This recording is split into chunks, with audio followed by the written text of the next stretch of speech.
สวัสดีMCเนาะ MC ผู้ติดตามเพชรเรางามเนาะข้าพเจ้าเองทีมเพชรเรางามเนาะข้าพเจ้าเองซื้อแก้วใจกองสมัยเนาะมื้อนี้จะมาเบิ่งสวนลงพื้นที่ลงให้ข้อมูลให้เขาเจ้าเนาะเขาว่าอยากเบิ่งสวนเนาะอยากเบิ่งสวนเจ้าก่อนเพิ่นว่าเนาะมื้อนี้กลับมาตะลงพื้นที่เนาะก็กลับมาตะลงพื้นที่เนาะให้ลงพื้นที่อ่า6 หมู่บ้านเนาะที่30ที่1ที่2มื้อนี้เนาะมื้อนี้ก็วันที่2เดือนที่5เนาะปี2025มาทหารมาฮอดเทือนแล้วก็อยากไปเบิ่งสวนเนาะอ่าทีมงานหรือว่าลูกค้าบ่ลูกค้าคนหลายคนที่ว่าอยากเบิ่งสวนข่อยเองเห็นบ่มื้อนี้สิมาให้เบิ่งเนาะก็นี่ก็คือกาแฟข้าพเจ้าเองนี่ความมันติดข้าพเจ้าเองใส่ปุ๋ยเม็ดแล้วเปื่อยหมดแหละข้าพเจ้าเองจะสีดปุ๋ยน้ำส่วงสุดก่อนสีดซุปเปอร์มิกนี่เบิ่งสีดปุ๋ยซุปเปอร์มิกสีดปุ๋ยซุปเปอร์มิกแล้วข้าพเจ้าเองก็ใส่ปุ๋ยเป็นปุ๋ยเม็ดเนาะปุ๋ยเม็ดติดสวนตัวนี้พิธีฮอด3 ปีแล้วเนาะติดกูกกจับกูกกอีก2-3 มื้อข้าพเจ้าจะไปสีดเอาผสมสูตร3จะมาไล่ป้องกันเพี้ยเนาะเรื่องเพี้ยเป็นหมอดส่วนเอาตอนนี้บ่อยากให้มีดอกเนาะแต่มันบ่เห็นนะบ่เห็น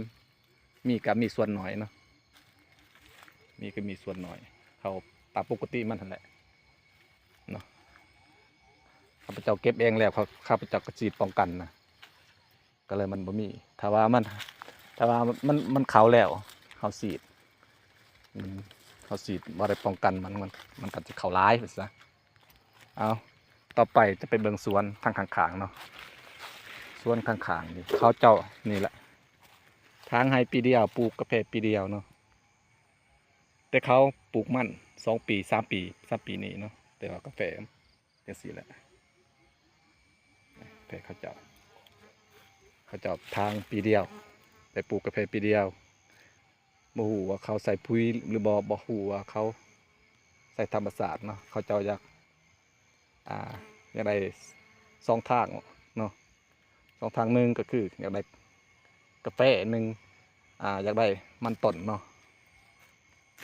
แต่ความคิดเฮามันบ่คือกันเนาะนี่คือสวนเขา3 ปีกันนี่ก็คือสวนข้าพเจ้า3 ปีกันเนาะนี่เบิ่งกันปุ๋ยเกษตรนาโนปุ๋ยเฮานี่มันจะเป็นใบเขียวอ่อนเนาะใบอ่อนธรรมชาติถ้าปุ๋ยเคมีเฮาหูอยู่ดีแหละเฮาอยู่หูดีอยู่แล้วเนาะหูดีอยู่แล้วมันจะเป็นมันจะออกเป็นสีดำๆหนาๆเนาะแต่ว่าอันนี้มันออกสีเขียวอ่อนเป็นธรรมชาติเลย